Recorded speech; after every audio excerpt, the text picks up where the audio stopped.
नमस्ते बच्चों, कैसे हैं आप? बच्चों, क्या आपने कभी सोचा है कि हम होली, दिवाली या किसी भी बड़े त्योहार पर नए कपड़े क्यों पहनते हैं? अपने घर को लाइटों से और फूलों से क्यों सजाते हैं? क्योंकि हमें सुंदर दिखना अच्छा लगता है।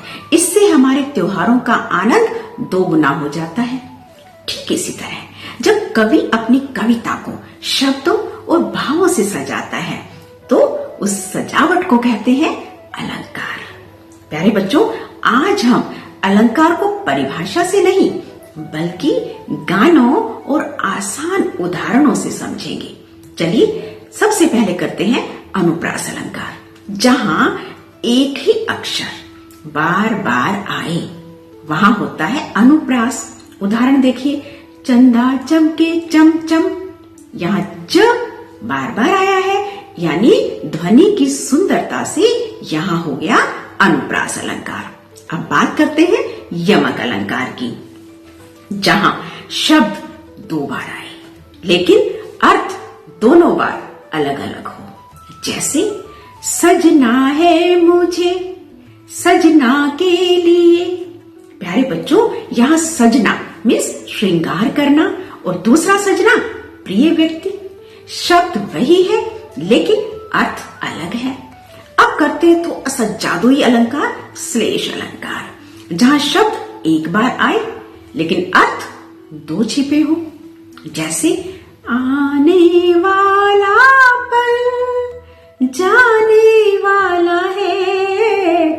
पल का अर्थ है समय और पल का अर्थ है जीवन का क्षण।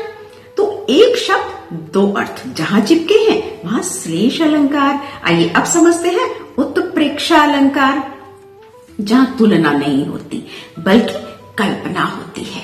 पहचान याद रखना, मानो मनहु जानो जनहु, जहां ये शब्द दिखे उत्प्रेक्षा अलंकार है। जैसे लगता है जैसे होठों पर कोई प्यासा तराना हो। यहाँ बात पक्की नहीं है, केवल कल्पना है, इसलिए यहाँ उत्प्रेक्षा अलंकार है।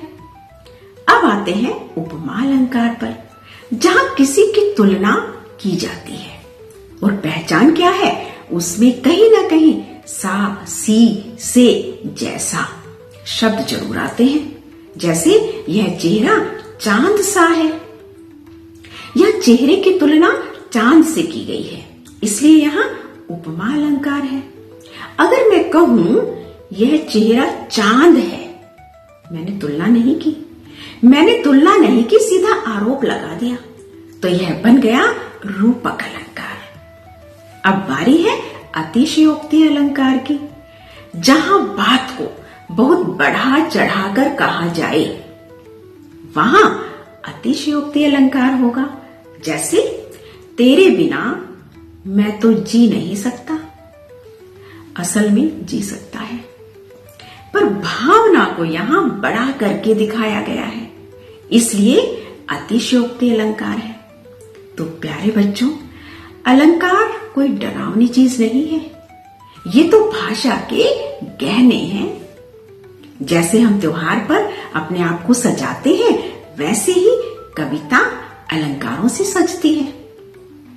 जब जब आप कविता पढ़ें, कोई गाना सुने, तो उसमें अलंकार जरूर खोजिएगा और कमेंट में मुझे बताइएगा कि आपने कौन सा अलंकार ढूंढा या पहचाना। पढ़ते रहिए, मुस्कुराते रहिए और अपनी भाषा को अलंकारों से सजाते रहिए। जय हिंद।